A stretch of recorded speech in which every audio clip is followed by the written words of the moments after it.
चलिए सीधे मुद्दे पर आते हैं।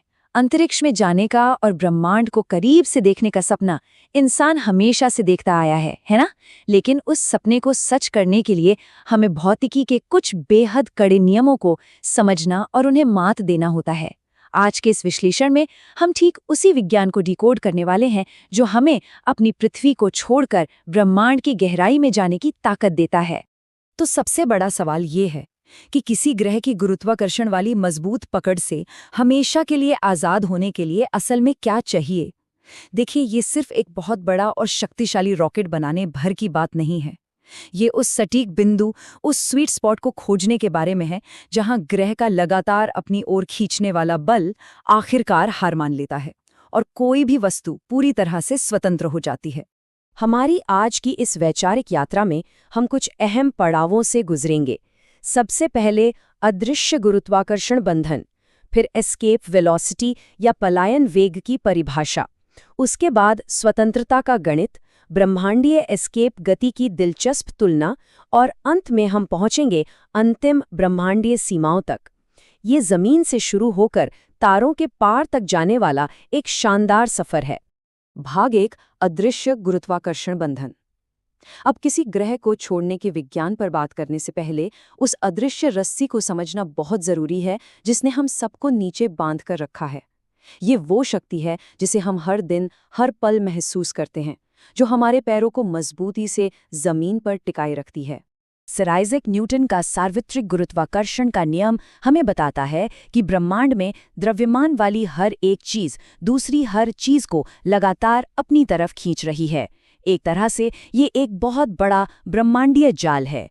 ये बल वस्तुओं के द्रव्यमान के सीधे आनुपातिक और उनके बीच की दूरी के वर्ग के व्युत्क्रमानुपाती होता है।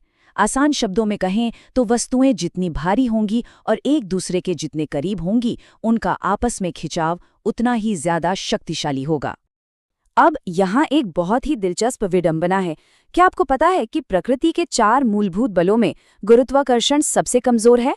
बिल्कुल सच। लेकिन अपनी अनंत पहुंच की वजह से ये ग्रहों, तारों और यहाँ तक कि पूरी आकाशगंगाओं के आकार और संरचना को अकेले ही कंट्रोल करता है। भले ही ये बल कमजोर लगे, लेकिन बड़े पैमाने पर यही पूरे ब्रह्मांड का बॉस है। भाग 2, एस्केप वेलोसिटी की परिभाषा। तो हमने इस गुरुत्वाकर्षण वाले जाल के तंत्र को तो समझ लिया। अब बात करते हैं उस सटीक चाबी की जो इस ताले को हमेशा के लिए तोड़ने के लिए हमें चाहिए। इसे समझने के लिए एक बहुत ही साधारण से उदाहरण पर गौर करते हैं। मान लीजिए हम हवा में एक गेंद उछालते हैं।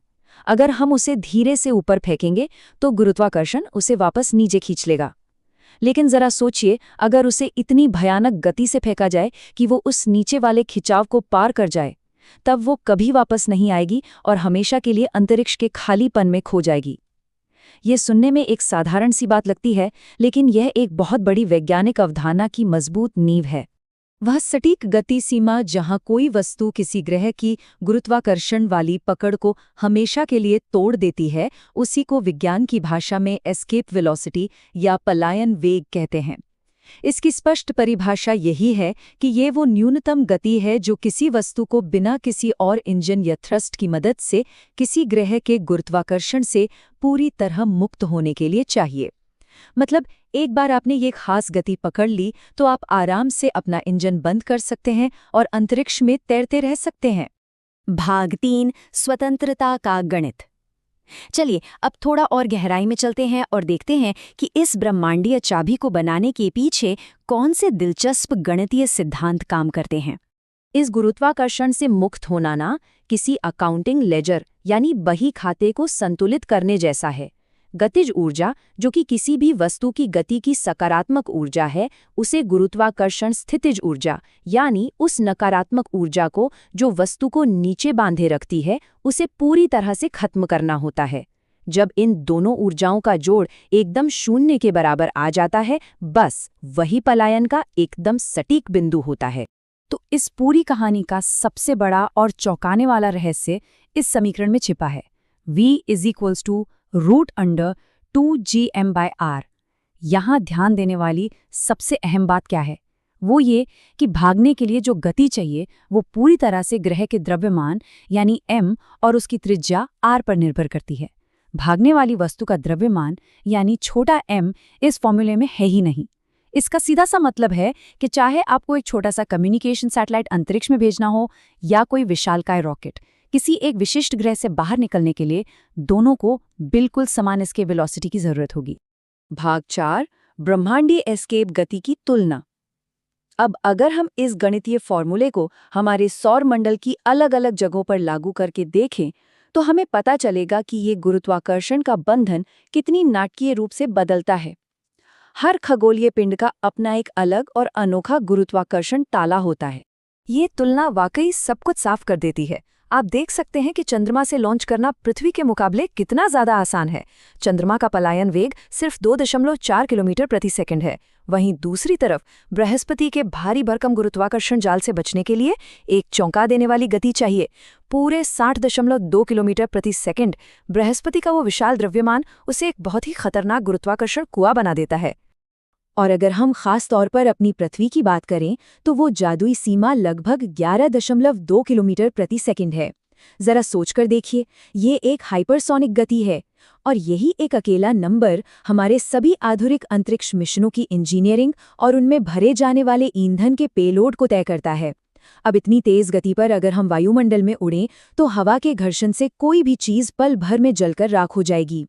इसीलिए रॉकेट आमतौर पर अपनी गति धीरे धीरे तब तक बढ़ाते हैं जब तक वे वायुमंडल के पतले हिस्से में नहीं पहुंच जाते, ताकि वे सुरक्षित रूप से इस विशाल आंकड़े को पार कर सकें। भाग 5 अंतिम ब्रह्मांडीय सीमाएं। हमारी यह शानदार वैचारिक यात्रा अब भौतिकी की बिल्कुल चरम सीमाओं तक पहुंच रही है। चलिए अब ब्रह्मांड की सबसे रहस्यमयी वस्तुओं के गणित पर नजर डालते हैं। जब हम एक सामान्य ग्रह की तुलना ब्लैक होल से करते हैं तो सारा गणित एकदम से पलट जाता है। एक सामान्य ग्रह का द्रव्यमान और आकार सीमित होता है, जिससे एक ऐसी एस्केप वेलोसिटी बनती है जिसे हासिल किया जा सकता है। लेकिन ब्लैक होल के मामले में एक बेहद ही अत्यधिक द्रव्यमान एक अत्यंत छोटी सी त्रिज्या में पैक होता है। इससे गुरुत्वाकर्षण का कुआं इतना गहरा और तीव्र हो जाता है कि उससे बच निकलना भौतिक रूप से पूरी तरह से असंभव हो जाता है। एक ब्लैक होल के इवेंट हराइजन यानी उसकी उस बाहरी सीमा पर गुरुत्वाकर्षण से मुक्त होने के लिए आवश्यक गति 2,99,792 किलोमीटर प्रति सेकंड के आंकड़े को भी पार कर जाती है। और ये कोई मामूली गति नहीं है, ये प्रकाश की गति है, जो हमारे पूरे ब्रह्मांड की परम गति सीमा है। चूंकि विज्ञान हमें स्पष्ट रूप से बताता है कि ब्रह्मांड में कुछ भी प्रकाश से तेज नहीं चल सकता, इसलिए कुछ भी, यहाँ तक कि खुद प्रकाश भी ब्लैक होल से बाहर नहीं आ सकता। और ये पूरी चर्चा हमें एक बहुत ही गहरे और दिमाग चकरा देने वाले सवाल पर लाकर छोड़ देती है। जरा सोचिए, पदार्थ और सूचना का वास्तव में क्या होता है जब इस ब्रह्मांडीय बंधन को कभी भी किसी भी हालत में तोड़ा ही नहीं जा सकता। ये एक ऐसा गहरा रहस्य है जिसे सुलझाने की कोशिश हमारी आधुनिक खगोल भौतिकी आज भी कर रही है। हमारे इस विश्लेषण से एक बात तो बिल्कुल साफ है कि हमारे इस ब्रह्मांड के नियम जितने सटीक हैं उतने ही असीमित और विस्मयकारी भी।